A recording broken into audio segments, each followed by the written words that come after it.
কবরের জীবনটা আসল জীবন।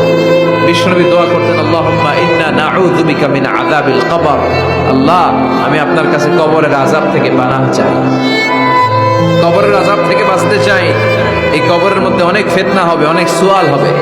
কবরে প্রশ্ন আছে না নাই? কথা বলেন। প্রথম প্রশ্ন জিজ্ঞেস করা হবে, মার রব্বুক, তোমার রব কে? বলেন, আমাদের রব কে? ওয়া মা দীনুক, তোমার ধর্ম কি? বিষ্ণুবীর চেহারা দেখিয়ে বলা হবে, তাআরিফু মান হাযার রাজুল, এই লোকটারে চিনো? আমরা কি বলবো?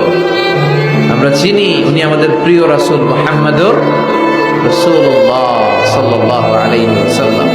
এরপরে জিজ্ঞেস করা হবে, এগুলো কোত্থেকে শিখলা? আমরা বলবো, কোরআন থেকে। ফায়ুফসাহু লাহু কবরুহু ৭০ যিরাআন। সুন্দর সুন্দর উত্তর করতে পারলে আপনার কবরটারে ৭০ হাত লম্বা করে দেওয়া হবে। ইফতাহু লাহু বাবুন ইলাল জান্নাহ, জান্নাতের দিকে একটা দরজা লাগিয়ে